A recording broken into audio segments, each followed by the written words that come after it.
आपने ये जो गेहूँ की फसल बड़ी मेहनत से उगाई गई है, लेकिन एक गलती से आपकी ये पूरी फसल, पूरे साल की मेहनत खराब हो सकती है और वो गलती है इस समय गेहूँ के भंडारण की।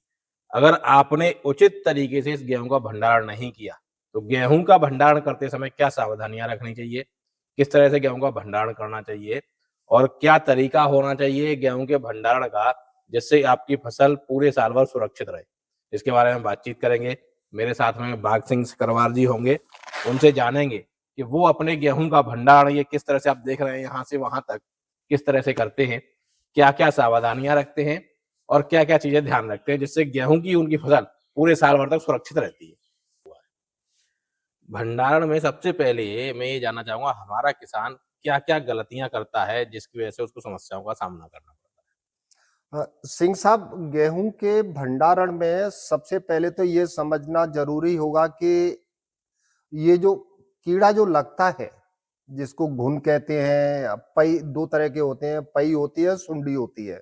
हुँ, ये कीड़े लगते क्यों हैं हुँ, और अगर लग जाए तो उनका निवारण क्या होता है? जी, ये दो पहलू अलग अलग हो जाते हैं। तो सबसे पहले तो हमारे प्रयास ये होने चाहिए कि ये कीड़ा लगे नहीं। जी, और लगता किस वजह से है, उसका सिर्फ और सिर्फ एक ही कारण होता है कि मॉइस्चर। हुँ, आपके किसी भी अनाज में हुँ। जितना मॉइस्चर होगा उतना उसमें जल्दी कीड़ा लग जाएगा, उतना ही जल्दी खराब होगा। मीन्स जैसे ये गेहूँ है, जी जी अगर इसमें गेहूँ में मॉइस्चर रहेगा, जी, उसमें तो कीड़ा जल्दी इसमें लगेगा, इसमें जो है घुन या पई जो है, वो जल्दी जल्दी लगेगी, आएगी। जल्दी लगेगी। तो तो ऐसी ऐसी क्या गलती रहती है कहें या फिर ऐसी क्या ये जल्दबाज़ी रहती है जिसके कारण हमारे किसान साथियों के गेहूँ में जो है वो मॉइस्चर या एक नमी बनी रह जाती एक है? तो ये होता है कि किसान को जानकारी नहीं होती, खेत से आया और सीधा रख देता है। ठीक है। तो खेत से जैसा भी आएगा उसमें मॉइस्चर होता है। हुँ, और भंडारण के लिए जिसमें कीड़ा नहीं लगे तो उसमें हुँ। करीब 6-7% से ज्यादा मॉइस्चर नहीं होना चाहिए।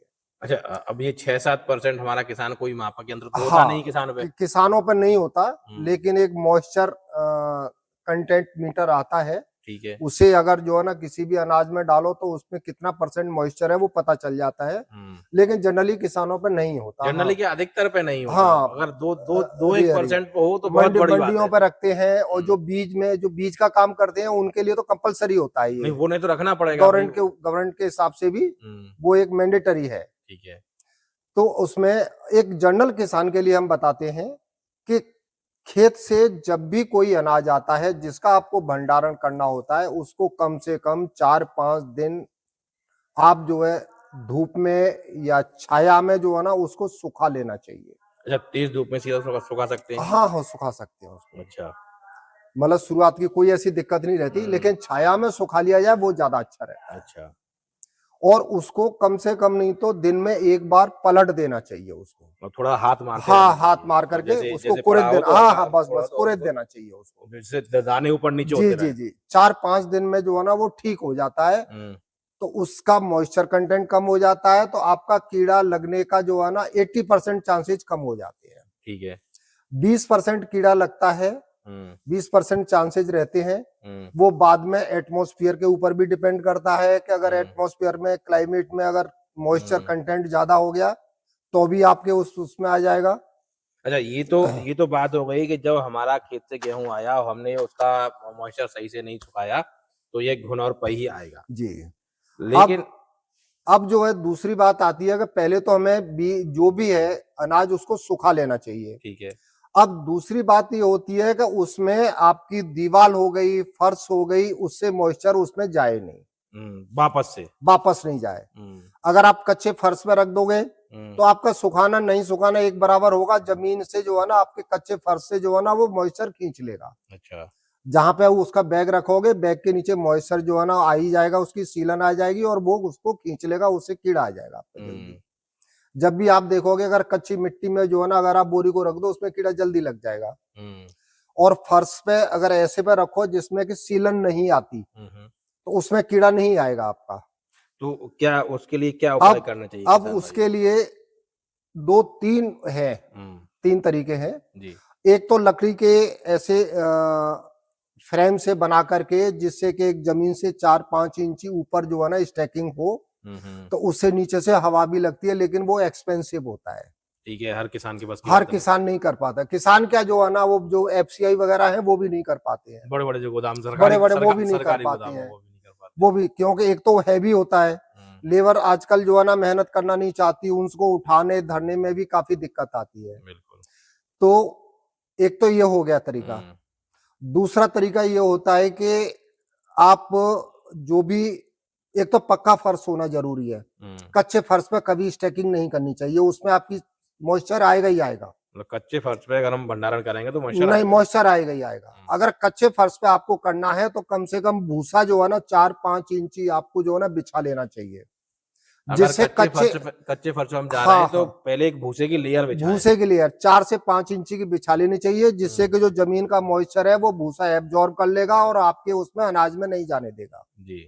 मतलब कुल मिलाकर के यह है कि आपको एक बैरियर बनाना है, जिससे कि आपके ज्यादातर फर्श और दीवार से मॉइस्चर उसमें नहीं आए। अच्छा, दीवार से बचाव के लिए ये भी हो सकता है कि दीवार से थोड़ा दीवार से दूर रखो। जैसे हम आपको दिखाएंगे, हमारा सारा दीवारों से दूर रखा हुआ है। अच्छा, अब नीचे फर्श से नहीं आए, उसके लिए हमने एक जूट के बैग डाल दिए, ये कुछ एब्जॉर्ब करेंगे, फिर ये वाटरप्रूफ डाल दिया है, ये पॉलीथीन डाली हुई है। हाँ, इससे क्या है कि ये फर्श का जो है ना मॉइस्चर नहीं आएगा इसमें।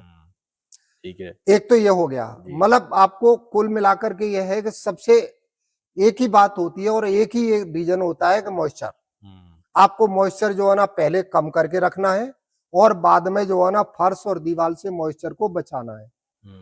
जैसे कि जहां भी भंडारण करते हैं कि उसमें बारिश का पानी भी नहीं आना चाहिए, जैसे खिड़की वगैरह खुली नहीं रखनी चाहिए, जिससे कि पानी की जो बौछारें भी आ जाएंगी तो उससे मॉइस्चर आ जाएगा आपका। जैसे कि आपने भूसे की लेयर जो है ना वो एक बहुत अच्छा है, वो नीचे से आपको कीड़ा नहीं लगने देगा। ठीक है। उसके बाद नीम की पत्तियां होती हैं, लेकिन अगर आप मांस उसमें जा रहे हैं जैसे कि अपना यहाँ पे हो रहा है, तो वो इतना वो नहीं हो पाता कि भाई न तो आपको इतनी सफिशिएंट पत्तियां मिली। आप खाने के लिए अगर आपको स्टोर करना है तो किसी, जैसे हमारे यहाँ ये टंकी रखी हुई है, आप टंकी में जो है ना पहले नीचे भूसा 1-2 इंची लेयर डाल दीजिए, फिर नीम के पत्ते डाल दीजिए। अच्छा। और बीच बीच में 2-3 लेयर उसमें नीम के पत्तों की डाल दो, तो आपका कीड़ा नहीं लगेगा, वो खाने में हानिकारक भी नहीं है और कीड़ा से भी बचाव। हाँ, कीड़ा से भी बचाओ, लेकिन वो एक छोटी क्वांटिटी में होता है। जैसे आपको खाने के लिए अगर मैं वही जानना चाह रहा हूँ, जो छोटा किसान है केवल खाने के लिए भंडारित कर रहा है, जी हाँ, तो उसके लिए तो उसको तो अपने नेचुरल तरीके अपनाने चाहिए। तो यही सॉल्यूशन है, इसके अतिरिक्त और भी कुछ भंडारण का तरीका और भी है? जी बताएं। अभी एक ये आया, अभी अभी अपनी जानकारी में आया है कुछ दिन पहले ही, कि ये जो पीवीसी की सीट होती है, फाइबर की सीट जो होती है, प्लेन सीट जी, अगर उसको फर्श पे लगा देते हैं, मतलब एक दूसरे से चिपका करके और उस पे एक टेप लगा दीजिए और फर्श में नीचे बिछा दीजिए, तो ऐसा बताया गया है, अभी हमने देख नहीं पाए, लेकिन अभी धान में हम उसको शुरू करेंगे, उसके ऊपर स्टैकिंग करेंगे जी। उसके रिजल्ट कैसे बताते हैं, लेकिन हमें इस तरह का बताया गया, उसके रिजल्ट 100% अच्छे है।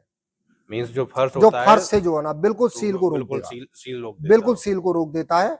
आप फाइबर की सीट बिछा दीजिए और उस पर आप डायरेक्ट स्टैकिंग कर दीजिए।